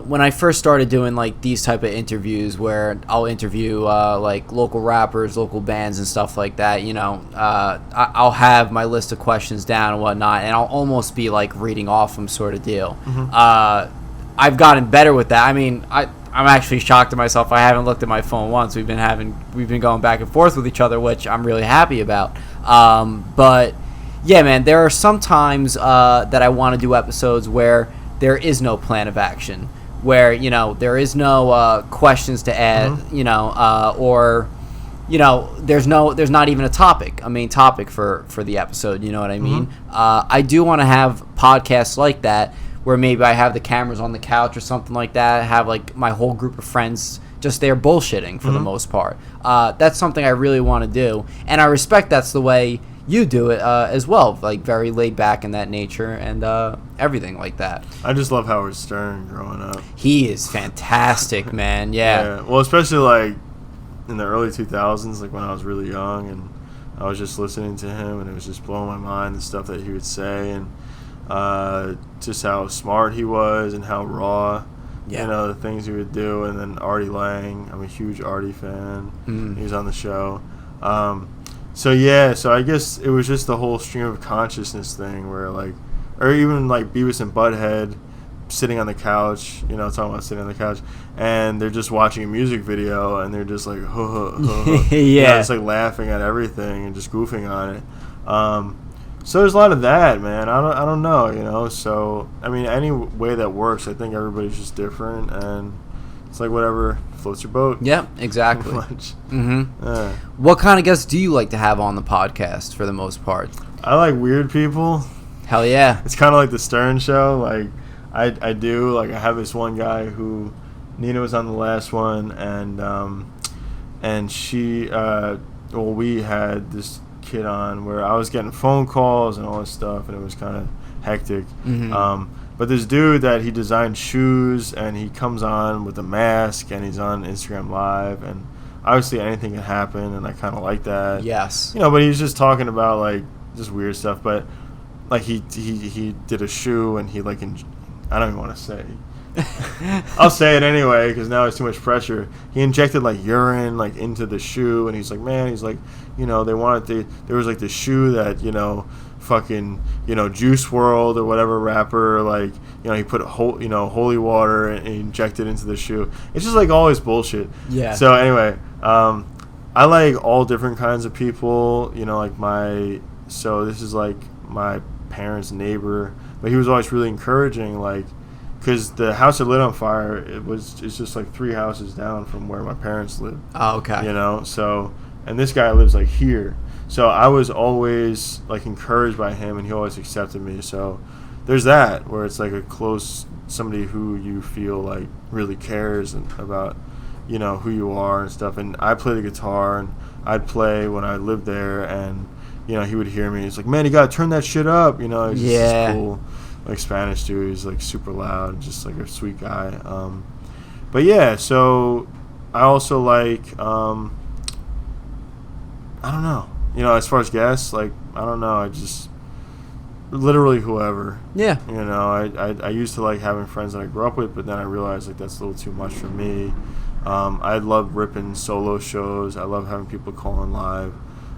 So it's always really kind of laid back. That's something I wanted to ask you too, because when I was looking at some of your episodes, there was one, I believe it was the 13th one you did, where it was by yourself. Yeah. And you literally just said, I was like, yep, no planned guests going on, don't even know what I'm going to talk about, we're just going to go with the flow sort of deal. I'm like, I like this guy. Like, this is awesome, you know? Crazy. Yeah. A little crazy. But do you ever find it awkward for yourself or, like, weird to, like, just talk with yourself, like talk by yourself sort of deal? Because I tried doing that one time on the podcast when I couldn't get a guest on, and I hated how it turned out. I never released it. I never listen to my podcast.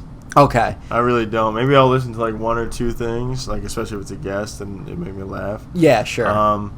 But no, I mean, it's just, it really does go back to like recovery and the certain language that you acquire, and you listen to people, and it's the same thing about just kind of talking or goofing or whatever on just the world and just like, or like what's going on in the day. I don't really struggle with that personally, just because I think it's even funnier just not having a guest. I'm like I wonder who's actually going to listen to this, you know? Right. It's like there's no like here I am, you know. Yeah. I know you guys have been waiting for this. You know, it's just like let's rock and roll, you know. And so it's kind of natural, but there's just I guess, you know, at any point there's like a lot to talk about, and it changes, you know. Sometimes you just can't be as like loose, you know. Sometimes you gotta kind of, you know, you don't want to hurt people's feelings, right? So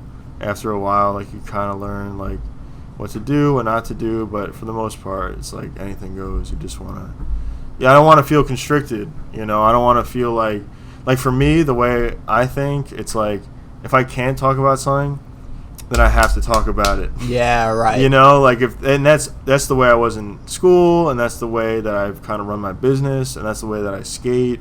It's like whatever everybody else is doing, like I can't help. Like, I'd rather die than do the opposite. You know, like, I'd rather die than not do the opposite. Yeah, okay. Yeah. Gotcha. Like, it literally gets that extreme where I'm just like, I can't do what everybody's doing. You know, so in that sense, it's like, I don't really know if that's a non sequitur, but that's just kind of like my mentality, where it's like, look, you know, you're just going to have fun, and obviously Stern's a big influence, but I mean, it's changing too now, because I can't see myself not having a guest, like, at this point. Just because, like, I'm in like a little bit of different living circumstances now. You know, Nita's like staying with me too, right. So probably not gonna run like a solo show. But it's hard doing a podcast, dude. It's not easy. No, I mean, especially when you're first starting doing it and everything too. Like, I was so stressed for the first episode because, one, I don't know what the hell I'm doing.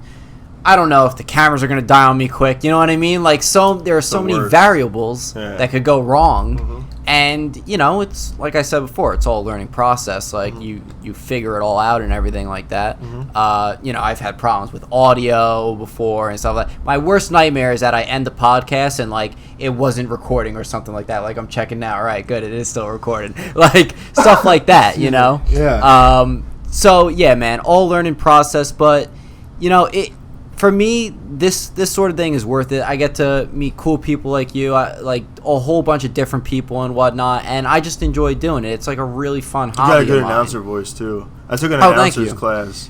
Yeah, it's on point. It was fun. You know, well, it was a TV commercial voiceover class. Oh, cool. So I really got down with like the mics and all this stuff. I mean, I have so much stuff too that I might need to like return. I have like $1,000 worth a year that I don't use. Oh, I remember you telling me that. It's crazy. I mean, now it's like whatever. I'm probably just gonna take it to. I want to keep it simple, you know, like as simple as possible, because then it's like more casual. Yes. For me, that's like how I operate best. Like, simple is better. But so I'm gonna return a lot of this stuff. But yeah, it's a lot of work. You know, it's a lot of work, especially, you know, just doing it in general. It's like okay. I was thinking about it this morning. I was like, how the fuck do I do a podcast? You know, like I'm thinking about it. Like, and once I start thinking about it, it's over. It's like you just do it. You know, it's like anything else that, you know, you're a risk taker. You know, you just do it. Yeah. Right. Exactly. Yeah, you just send it. Yeah. Yeah. You send it and you just fucking throw everything out the window and just jump. Yep. You know, hope for the best. Yeah. Exactly. Yep. How do you enjoy? Because you were on the latest episode of his podcast. So, what did you think of it? You don't have to come up to the mic if you don't want to, but yeah, I'm pretty close already, right? Yeah, you're good. It'll still pick you up, I'm sure. Yeah, come on. Honestly, I don't even remember what we were talking about. Yeah. It was just flowing, kind of. Yeah, that's what's up. Yeah. I liked it. But you enjoyed doing it too, like. Yeah, it was fun. Yeah. Would you do it again? Will you do another episode with him again? Yeah. Awesome. That's what's up. Because I woke up and I was that's what's up. I woke up and I was like, you know, just thinking. I was like, you know, we did do a podcast. It's been like a couple weeks. I was like, I want to fire one up, but it is a whole different thing. Like when, you know, like I said, like you wake up and you're just like, all right, like, how do I, you know, say I'm going to do a podcast? And then how do you talk by yourself? You know, when you're staying with somebody too. So it's like, and how am I going to get her on the show? And if I really want to do a show, and we're going to talk about. Yeah, but listen, I can go outside for that time. I know. Figure that out. I know. I don't want to be in your way. No, at this point, like we're very comfortable. Mm. Yeah. That's true. Yeah. We met on a set doing. It was a pilot for this show, but it was a 3-day match. And she just couldn't stop checking me out. It was like I never saw anything like it. Yeah, it was unbelievable. She was like a butterfly, just kind of doing laps. Yeah, she's stalking her prey. So it was the other way around, but it's okay. I was kind of, you know, I was a little bit, you know. There was just a lot of people there. We'll just say that. We just had a lot of fun. We were just laughing like the last day. Yeah. I was like crying. I couldn't even like. I know. It was like I wanted to go outside. We had to wait. No, it was the second day on the show that she peed her pants. I made her laugh so hard. Really? Almost. I did cry because of laughter. Yeah. That's awesome. Yeah, it was good. I did that. That is awesome. It's important.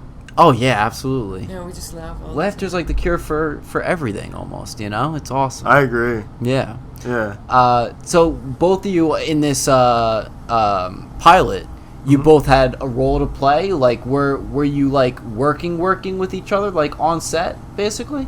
Yeah. Yeah. Bartenders. Oh, as bartenders, very cool. It was fun. Yeah, awesome. Yeah. And it was 3 days. You guys 3 said, days. right? So was it? It wasn't like was it multiple scenes in the course of the 3 days, or was it like just one scene that you have to keep on, one big scene at least that you had to keep on doing over and over again?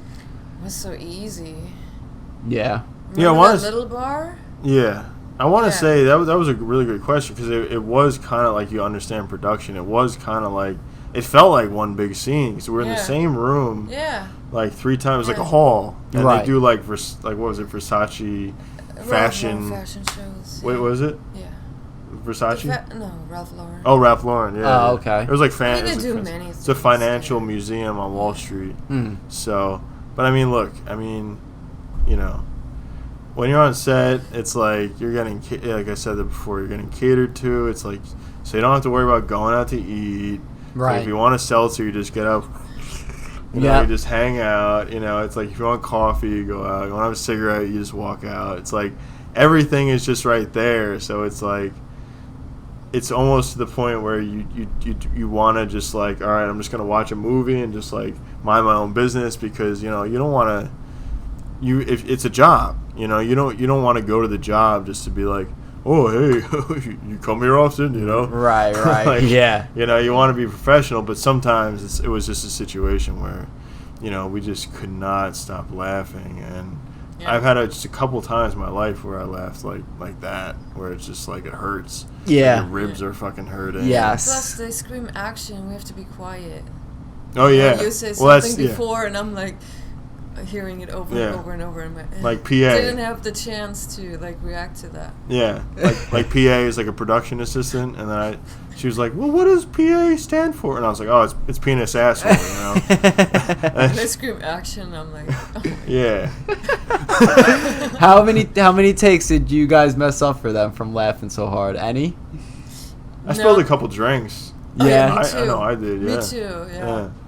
Yeah. But I mean, the camera's not like focused right on you anyway. I mean, right. There's a lot of stuff going on. Just did it over on. and over again. I don't think it mattered. Yeah. We did pretty good. Yeah, you do the same takes like 6 times. But it was a fun job too, because you're just playing and you're just a bartender at that time. Yeah. And it's just fun. It sounds like a lot of fun, and like you were saying, it's good to hear that it's like laid back too. It's not like a stressful environment and everything like that. Usually, Yeah, there usually, were so right. many nice people too that time. Oh yeah, that was the best time. Oh, ever. it's set like down to everyone. I mean, Yeah. even the director, everybody was just really cool and really upbeat and positive. Probably just happy to be just steady working again. Yeah. It was a 3-day match, and when you're talking like the hardest thing about most productions is that you have to have wardrobe ready, and you need to show up on time, and you got to find the location.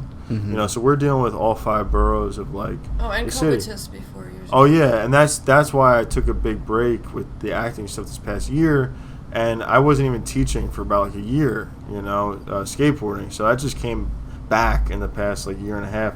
So the reason why I stopped is because there wasn't as many shows being shot, and because the COVID tests were nuts. Yeah. I mean, you would have to get COVID tests before, like twice maybe before the first work day, and then the day of, you'd have to get another one. And I mean, it was just nonstop. I mean, you get paid a little bit for the COVID test, but not enough to justify, taking. I live in New Jersey, so yeah, going to the city and trekking it, and sure, all that stuff.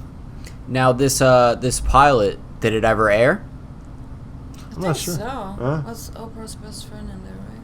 Yeah, it wasn't gonna take. I know it wasn't gonna take that long to air. I don't know if it got picked up. I don't Yeah, know, right. honestly. Yeah. But do you know? The set was great and everything. The set. Yeah. And holding. Yeah. I mean, there's so many benefits to like it was COVID really where an amazing like, location. I've worked on jobs where there's like over 700 other actors, like 750 like background if it's like in a big hall, and we're talking people on top of people. We're talking New York City, and we're talking like people really getting tense, And now, the one good thing, which during the winter I'm going to be a full-time actor again because skating kind of dies out as it does every year in the winter, and long story short. What was I just talking about? Well, with full time acting. I know. Oh, I'm fried. I can't believe I made it this long. You're doing great.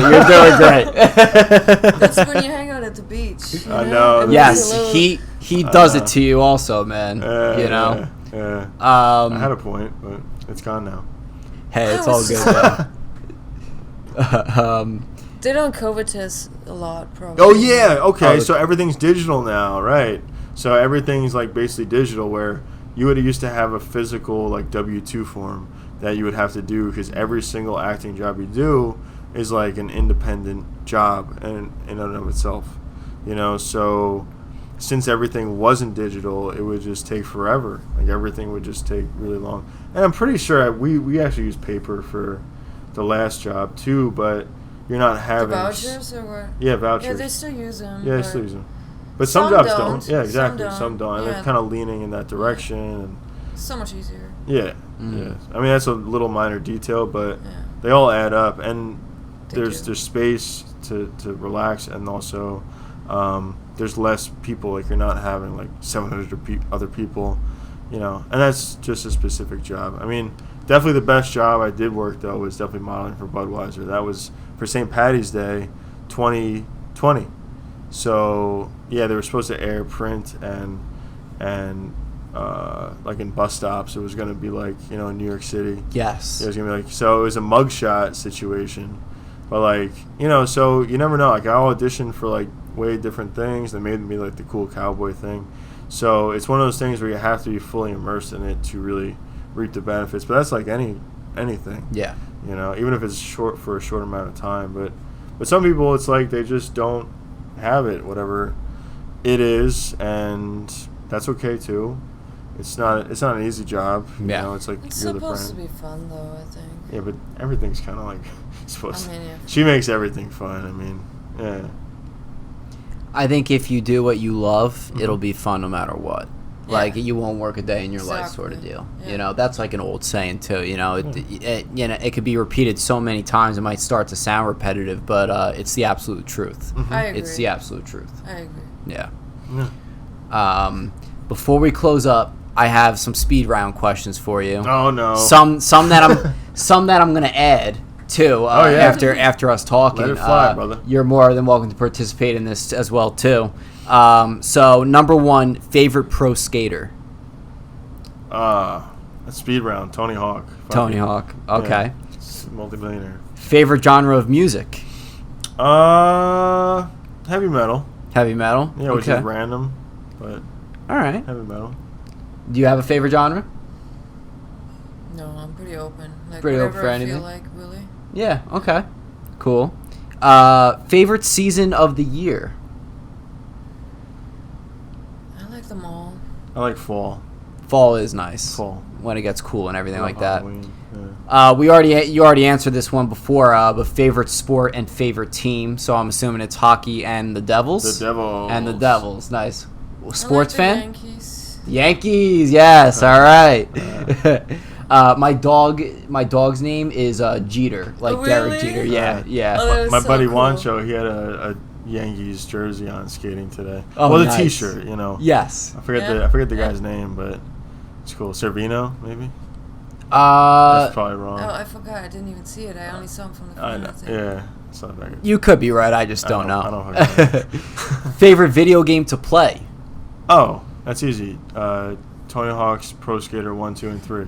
I loved Tony Hawk Underground 2. Okay. I thought that was one of the best ones with freaking Bam in it. Oh, yeah. You had Bam in that one. Classic. Yeah. Were you big with video games at all or played any video games? No, Not at all? not at all. All right. Cool. All right. There was one I did want to add just before. I'm trying to think of what it was. Oh, okay. Dream movie to be in.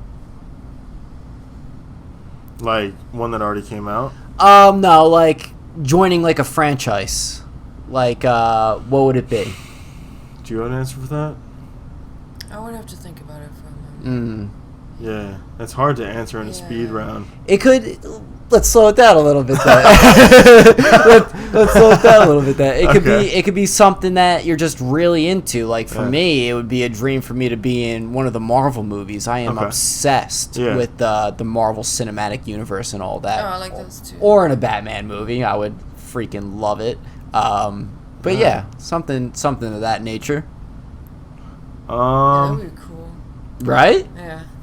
I think something goofy would just be like, you know, just maybe if Jason came back for Friday the 13th. Oh, yes. Like literally just put me in a mask and they don't have to see me. Hell yeah, Like, okay. I would do that. All right. I would love to do that. Just to know that like I'm Jason, and I think that'd be a lot of fun. I mean, obviously like, but then if I'm going a little deeper, see now I'm thinking a little bit too. Like I would love to be. I think Tarantino has one movie left. He's got one movie left. That's a good pick. That would be, you know, I think both are tied. Like, I would care to be in both. Or the last one is if 10 years from now they did another Joker, because you can only do Jokers every 10 years. Yeah. You can't. You got to be culturally, you know, in tune. Yes. With what's going on, and if you do it too often, it's just you get Jared Leto. You know. You're absolutely right. You're absolutely right. So maybe 10 years from now, the new Joker. Okay. Those are my three. I like those choices. Do you have any that you could think of right at the back? Favorite movie just in general, what would it be? I don't know. I like many movies, but I also just want to see new things. Like many things bore me lately. So I'm kind of excited to see what's going to happen. Is it because too many things get rebooted and it's like the same story, same character sort of deal that uninterests you? That too, yeah.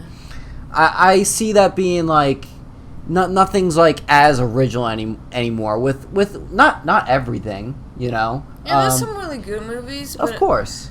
Yeah. I don't know. I can't think of any right now. All right. I really can't. That's all right. Yeah, it's fine. Maybe you're just not picky like that. You'll just do anything, you know. Yeah. We've been watching a lot of Tarantino and True Romance and Pulp Fiction. Hell yeah. Yeah, but Once I upon a was time. just like before, just really like peaceful movies. You Yeah. know, I don't even want to mention like. I think I'm working. I think just, you know, I have just a for the peace of my soul, kind of like. Sure. I took a Hallmark break. movies, right? Oh, I okay, watched yeah. the Spider-Man movies, of course. Yes. You know, I like those. My cousin, who I'm interviewing actually, a couple weeks from now in August, he is actually filming a Hallmark movie right now. I don't know what it's called or anything that nature, but I think he's just about finished filming for it. Nice. And I'm going to talk to him about See, it I as watched well. Hallmark movies before all the time, and I was a background too in LA for Hallmark movies. Oh, nice. Yeah, so that was fun too. Very cool. Yeah. I think he's filming in Connecticut, which is where he lives, so it worked out for him pretty well. Yeah. So I'm happy for him with that. I'm also happy for both of you with what you're doing, acting, everything else that you guys got going on, and I really want to thank you both for being here to talk with me about all this stuff. It was awesome. It was a cool ride for sure. Yeah. Hell yeah, man. This is a lot of fun. Hell yeah, dude.